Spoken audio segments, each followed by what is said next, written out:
Hey, hi guys. It's been a long time since I made the last video. I think it was back in March. Right now it's August, and summer is starting to wind down here already. But I thought maybe you'd like to see what we drive during the summer. This is our 1967 Cadillac Eldorado. We've had it for about 13 years now. It's red leather interior and a white padded vinyl roof. I think I'll take you around a couple of the interesting features about the car, and we'll just take a look and see what you think.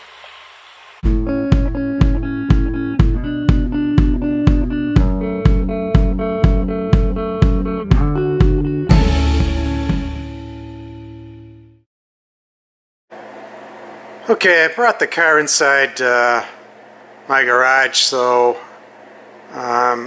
it was a little bit windy outside, and it's easier for me to see the camera screens and stuff, so it's easier for me to record. This is the 67, like I said, Eldorado. Back in 67 it was about $6,200 to purchase one of these, plus options. So most of these cars were optioned out at about $7,000. But $6,200 back then at 67 is about $47,000. $47,000 in today's dollars. So the first thing I want to show you are these rear quarter windows, because they're kind of unique. The car is so big. It's a two-door coupe, so the doors are huge, but the rear quarter window is so small. But the unique feature about it is, instead of going down like most windows do, go down, this window, when you retract it, it goes back into the sail panel. I'll show you how that works. Let me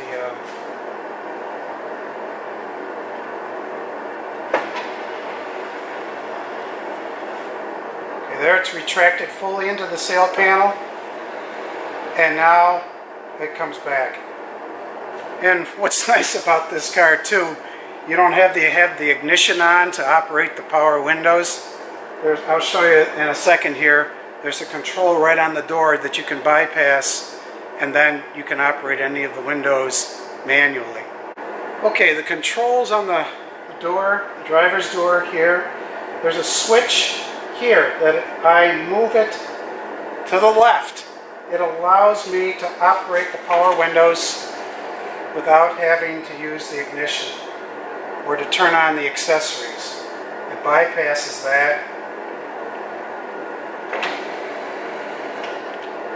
And then it goes back to the center position. If you move it to the right, it locks all windows, so nobody can control any of the windows until you bring it off of lock.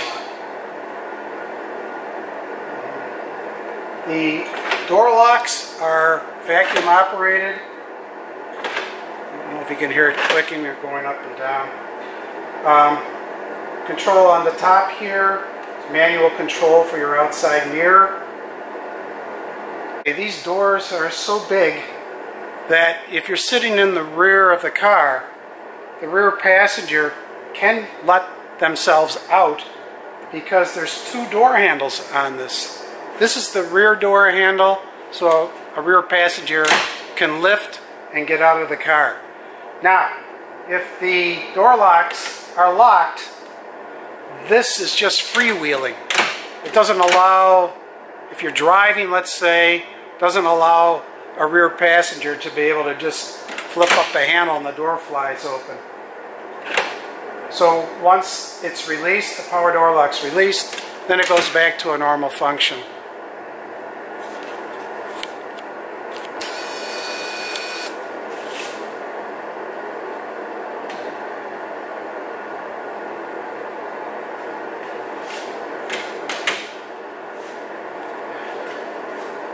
So this is the door handle to release for the driver, and this is if you have a rear passenger who wants to get out before the driver gets out, and they can escape. As you can notice, the car doesn't have vent pane windows. So in 1967, Cadillac eliminated them I'm not sure about the other models, but on the Eldorado, it didn't have them. So what happens is they use the ventilation from the cowl. Air flows in to the cowl vents inside the car. There's cowl vents down by the driver, the passenger. Some of that air comes through there. The other air comes through the air conditioning vents. Whether you have air conditioning or not, there'll be 5 vents in the car so air can flow through. So then the air comes in through the cowl vents, through the air conditioning vents, and then flows over the passengers, heads to the back area, and then dips under the seat, and the air flows back into the trunk where there are vents that I'll show you in a second there, and also in the pillar they'll be able to have air escape through the pillar vents.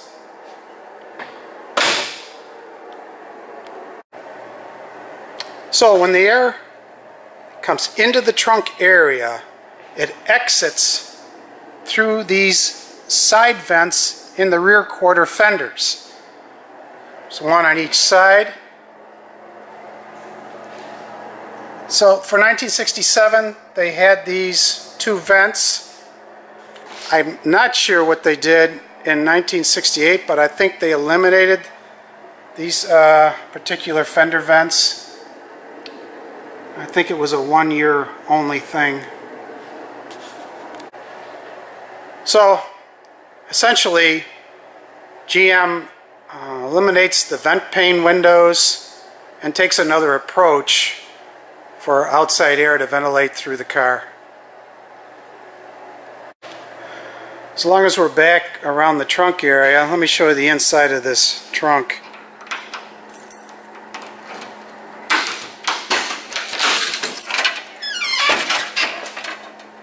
It's massive. And because this car is front-wheel drive, there's no hump in the car from the front, the driver's seat, to the back seat, right in through the trunk area. So you don't have a hump for the differential or anything else. That allows the spare tire to be mounted almost vertical to the very back of the trunk, allowing a huge cargo space. And it's all carpeted right up over the wheel wells and right up through the spare tire area.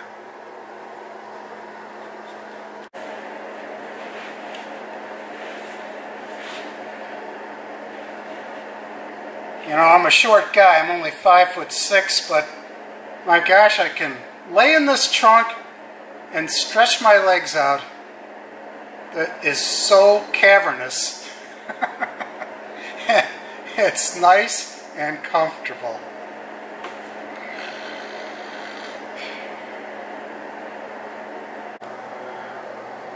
Another interesting feature on this car was kind of unique too, was the rear window.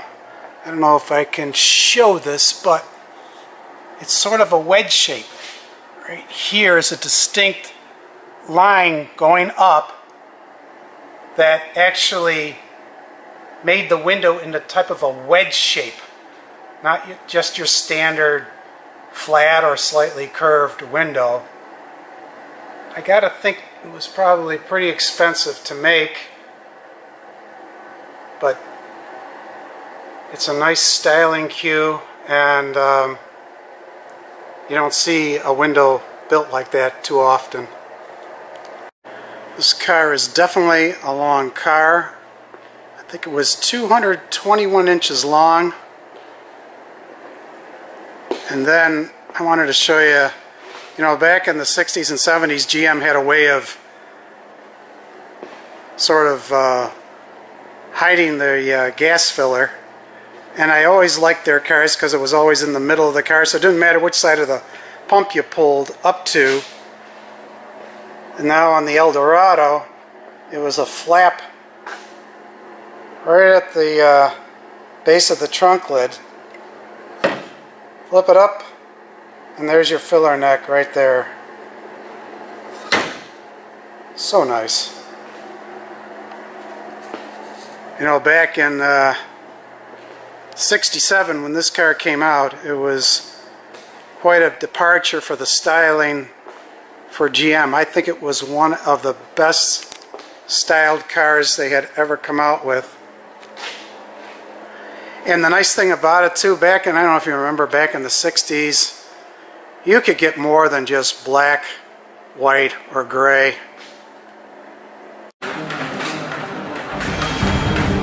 This car had 21 colors you could pick from.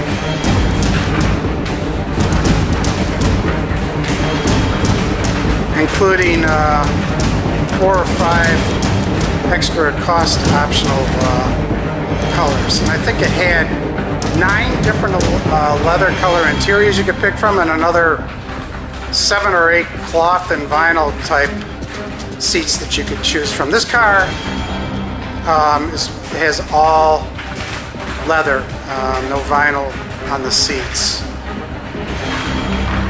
I just think the styling is incredible on this car. It was sort of a blade type, razor edged type effect. Stan Parker is the one at the time from '62 to '68 that was sort of the chief designer for Cadillac, and I think this style is just incredible.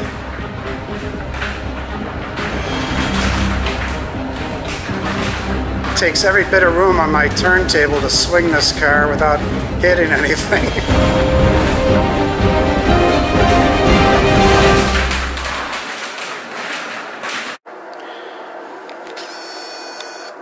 The car had cornering lights, so when you turn your directional on, especially at night, this would help illuminate the road to where you were turning. Also, in the top of the front fenders, oops, where am I here? Oh, right there. There's a turn signal indicator. So when you didn't have to take your eyes off the road, turn your right or left directional on, that would illuminate.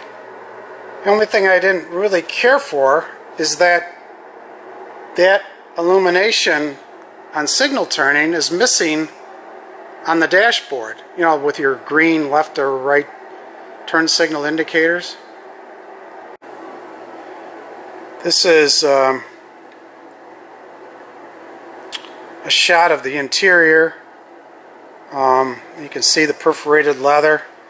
And really, this car is what, 52 years old? And it still has the original leather, and I don't have any splits in it or tears. It has a center armrest, just fully intact. The illumination isn't good in the back here, but of course the back seat's even better than the front seat. This taillight design was exceptional.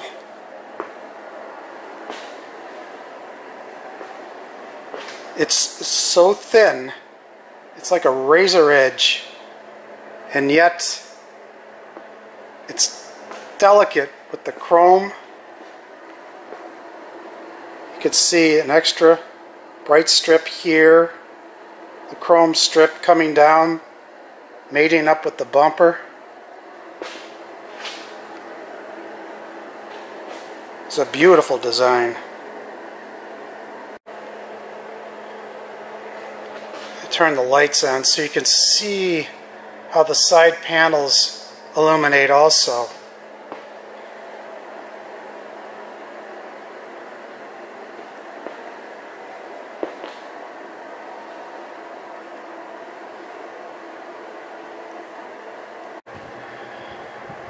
Of course, this car had hideaway headlights, came in '67 and 1968. So, '67 or the '68 Eldorado are my two favorite ones. The '68, if I had a choice, I probably would go with the '68 Eldorado for a couple of reasons. Number one, they extended the hood about 6 inches. I mean, as if this hood isn't big enough. And what it did was it covered the windshield wipers, so that it just added to the flow of the lines. The side mirror was made square instead of round, like in '67, and I just kind of prefer the squareness of the '68 better on the outside rearview mirrors. The other difference would be the Fender mounted parking lamps. Say in 1967, these were metal caps. They weren't. They didn't have an illuminated end cap. It was metal and painted the body color. So in '67, they utilized the turn signal indicator lights and parking lights in the bumper. In '68, the bumper was flat. There was no indicator lights in the bumper itself.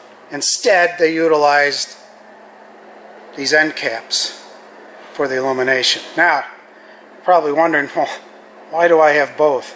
When I got the car, I really didn't know. I thought somebody got sick of the metal end caps and wanted to make it illuminated. But I'm not so sure, because there's indications that at the end of the '67 model year run, they were starting to put the illuminated end caps on '67s as early '68s. So I think that may be what I have, but I'm not positive.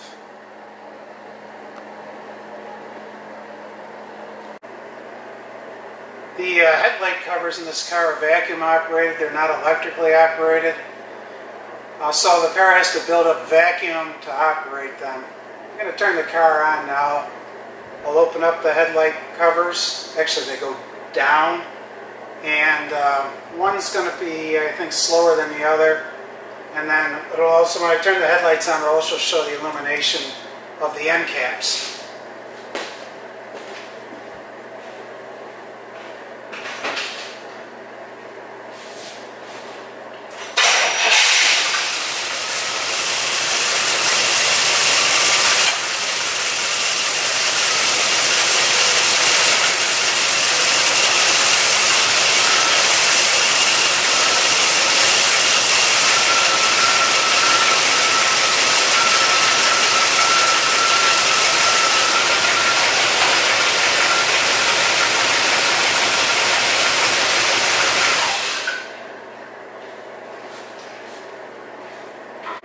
Okay, now comes the fun part. I'm going to open the hood.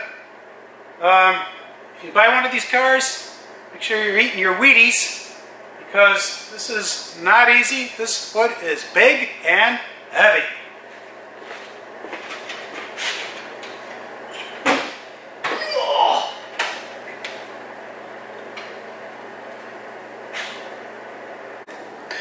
I shouldn't show you the inside of this because it isn't detailed. It's kind of messy. I've got some work to do in here.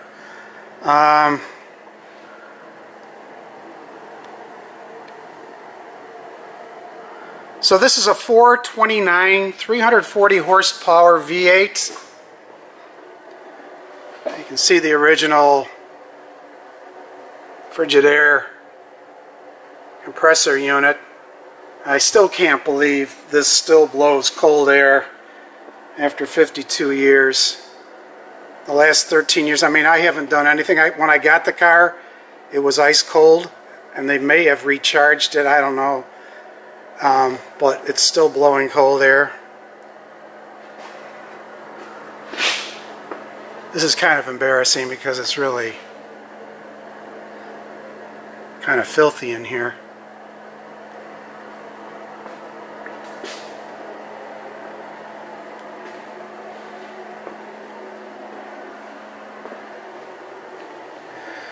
So it's a 10.5 to 1 compression ratio.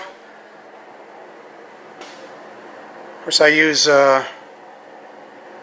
premium gas with a lead additive.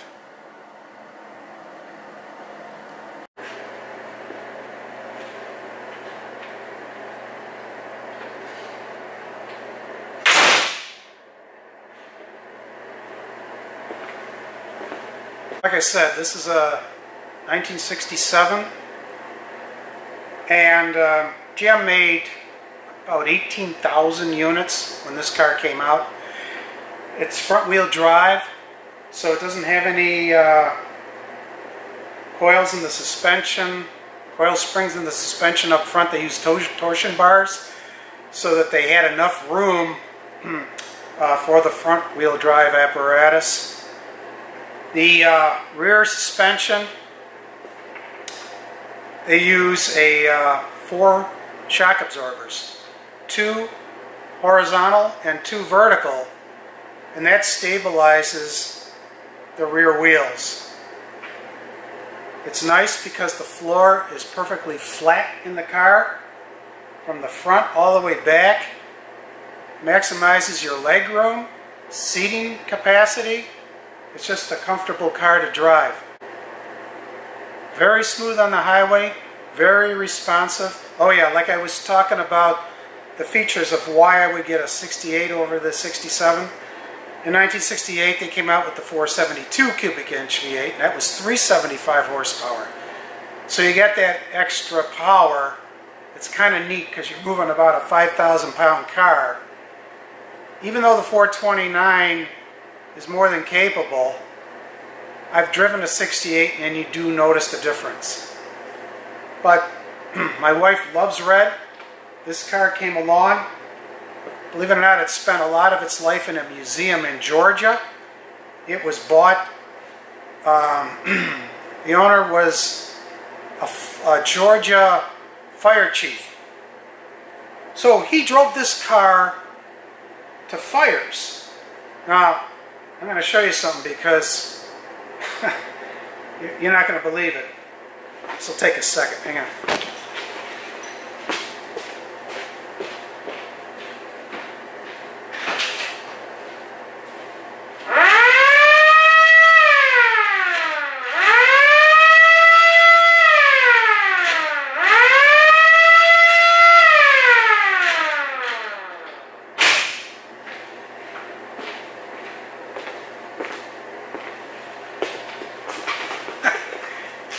He installed, as you could, I think you probably heard this, he installed one of those fire sirens in his car. So, I mean, if you can picture a fire with fire trucks led by a Cadillac Eldorado with a fire siren going off. Anyhow,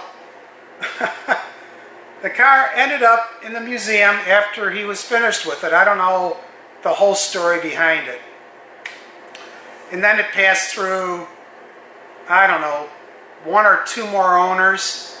It was up in Canada. An owner had it in Canada. Then there was another owner and went back down to Florida. But it was in good shape. It only had about 70,000 miles on it when I got it, and my wife loves it because of the color. So, if you have any questions, feel free, in the comments section, and I'll answer right away. Well, it's the final word about this car. If you got enough garage space, I don't think you can go wrong. They're pretty reasonable on the used car market. They're not popular, really not in demand, and they just ride beautifully on the road. They look gorgeous. And just as a reminder, back then, you could get 21 different colors. And now, recently, like my ELR, with a sticker price of $77,000, of course I didn't pay that, and you could only get it in 4 colors. Makes you stop and think.